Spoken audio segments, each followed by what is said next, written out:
जैसे सूरज चमकते हैं, जो मानते हैं उनके लिए भी चमकते हैं, जो नहीं मानते हैं उनके लिए भी चमकते हैं, है ना। तो जैसे ये इनमें जो श्री राम जी की जो प्रतिष्ठा हुई है, उनका आशीर्वाद सबके साथ है, चाहे जिनको बुद्धि है भी चाहे नहीं भी है, उनके साथ भी है।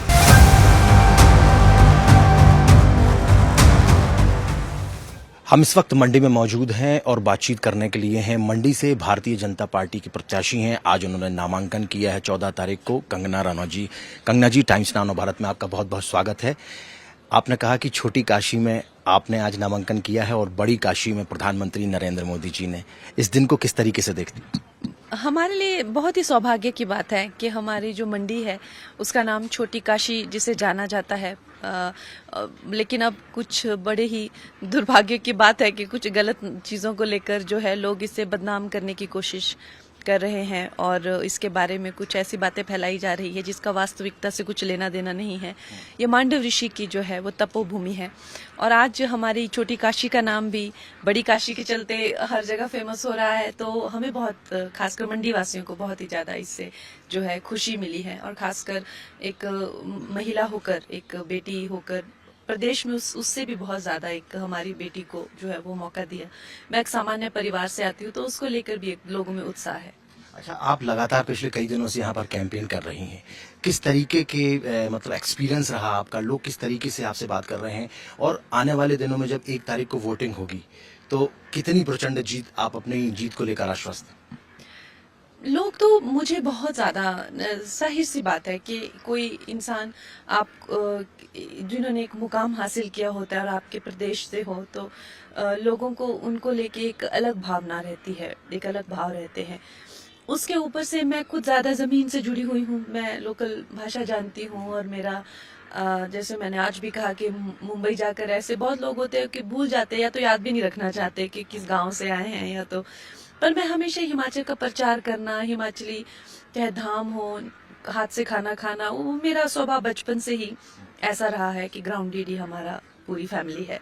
तो वो देखकर लोग और भी वो जो है एक रिलेट करते हैं, आइडेंटिफाई करते हैं कि भाई हमारी बेटी है, पहाड़ी बेटी है। मैम, क्या कुछ आप जीतेंगी तो क्या कुछ देने वाली हैं अपने क्षेत्र को? कुछ एक विजन होगा आपके दिमाग में जो आप लगातार लोगों से कमिटमेंट कर रही, बातें कर रही? डेफिनेटली हमारे जो हिमाचल प्रदेश है हमारे लिए तो ये स्वर्ग से भी सुंदर है। लोगों को बस थोड़ी सुविधाएं अगर मिल जाएं तो आई थिंक इससे ज़्यादा खूबसूरत जगह पूरी दुनिया में नहीं हो सकती। देवभूमि है, चलो खूबसूरत नज़ारे तो मैं कहूँगी चाहे फ्रेंच एल्प्स हो गए या कहीं और भी आपको हो सकता है मिल जाए, लेकिन ये जो देवभूमि है, जो तपोस्थली है, चाहे ऋषि पराशर की हो जाए, चाहे मांडव या मनु ऋषि, ऐसा कहाँ ब्रह्मांड में ऐसी खूबसूरत कोई जगह नहीं होगी जैसा कि हमारा हिमाचल है। और बाकी ये भी मुझे कैंपेन से हर तरह की जो है थोड़ा, हाँ जी, कल रात तो मुझे 103 फीवर था। पर चलिए, अब जो है हिमाचल को लेकर जैसे मैंने कहा कुछ सुविधाएं, कहीं लोगों को ब्रिजेस चाहिए, कहीं टनल्स चाहिए, उसके साथ ही हम चाहते हैं कि एयरपोर्ट जो है वो आए, एक अच्छा इंटरनेशनल स्तर का एयरपोर्ट आए, रेलवे लाइन आए, और उसके साथ ही जो है हम चाहते हैं कि सेल्फ हेल्प ग्रुप के माध्यम से महिलाओं को या युवाओं को जो है बिजनेसेस जो है वो मिले और उनको लोन्स हो या किसी तरह से हेल्प हो वो सरकार करके दे। साथ ही जो वेस्ट मैनेजमेंट प्लांट्स होते हैं वो हर जहाँ पर्यटन बढ़ जाता है वहाँ पे फिर इस तरह की प्रॉब्लम्स भी आने लग जाती हैं, वो भी हो।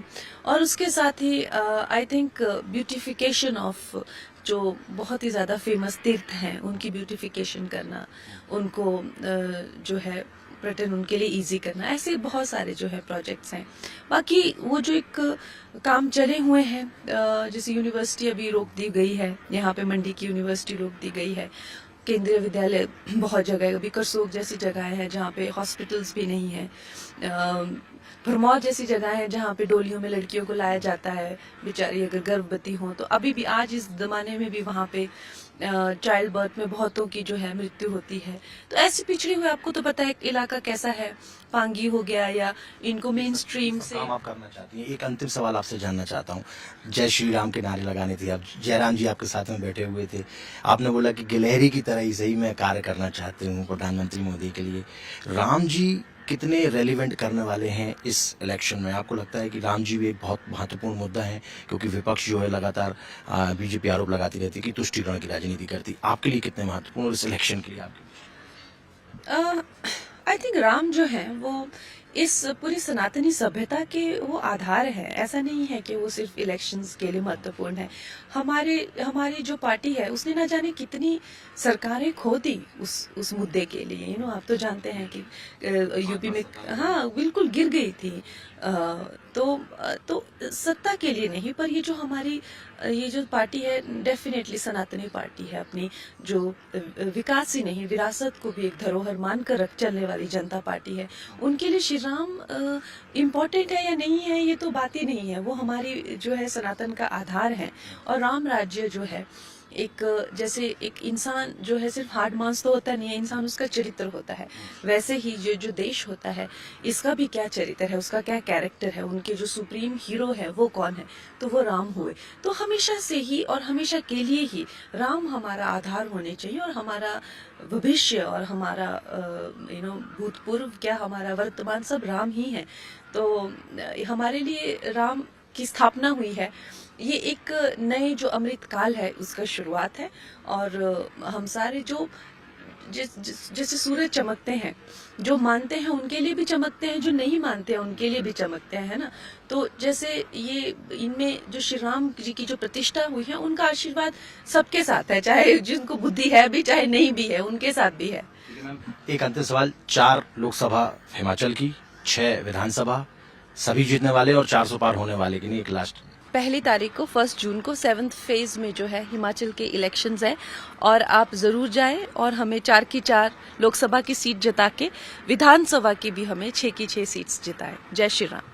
जय श्री राम। बहुत बहुत धन्यवाद। वीडियो जर्नलिस्ट हरिंदर के साथ हिमांशु तिवारी, टाइम्स नाउ भारत, मंडी, हिमाचल।